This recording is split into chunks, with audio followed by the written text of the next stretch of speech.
Sometimes networking involves doing 5 to 10-minute presentations at the networking functions that you participate in. I'm often asked, what advice can you give to someone who has a fear of speaking? In many surveys I've seen over the years, people have ranked the fear of public speaking higher than the fear of dying. Standing and talking to an audience of people for 10 minutes or more can be frightening, especially to people that don't do it often. Here are 5 suggestions for people who are nervous doing public presentations at networking events.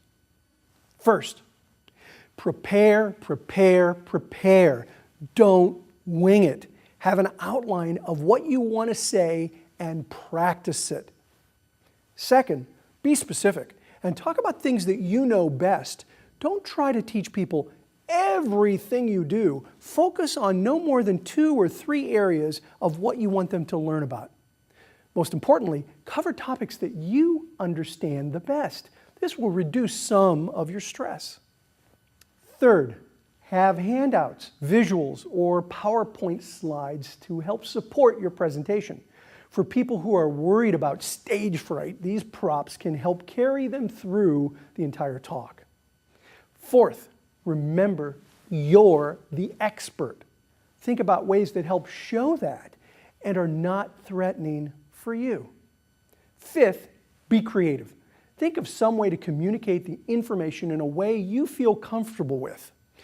Many years ago in BNI, the networking organization I founded in 1985, I met a CPA who asked me if she absolutely had to do the 10-minute presentations that members did. I told her that everyone in the group needed to do them. She then informed me that in that case, she quits. As you might suspect, I was taken off guard, and I asked her why. She told me that it took everything in her power to stand and do a brief 60-second presentation, which according to her, she never used more than about 30 seconds of before she absolutely sat down shaking in fear. She then, in no uncertain terms, informed me that if she was required to speak for 10 minutes, she'd have to quit because it was just way too stressful for her. I told her not to quit and that we wouldn't make her speak if she didn't want to do this. This seemed to alleviate some of her anxiety, and we continued talking. I told her that if she didn't do the presentation, it would eliminate an important opportunity to educate the members of the networking group about what she did. She acknowledged that, but insisted that speaking was just too stressful for her. I then changed my approach, and I asked her how she felt about giving a test. I asked her if she could come up with 10 true-false questions about the tax law and small business, and asked if she could just read the questions and then read the answers.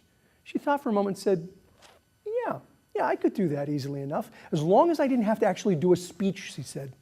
I said, no problem. This would be informative and helpful to the members. Well, the day she read the test was hysterical. About 3 questions into her test, she started becoming more and more animated. As the test went on, she went further and further off her written answers and responded to questions and discussions in a very professional, humorous, and informative manner. After 15 minutes, the president running the meeting had to nudge her along to wrap up because it was going over time. She was shocked. She totally lost track of time and completely lost her fear because she wasn't doing a speech, she was doing a test. The bottom line is, you should do a presentation that you feel comfortable with. Think creatively about what you know and what you feel comfortable doing to express that knowledge, and you'll discover that you don't have to pass up an opportunity to talk a little longer to the networking groups that you belong to.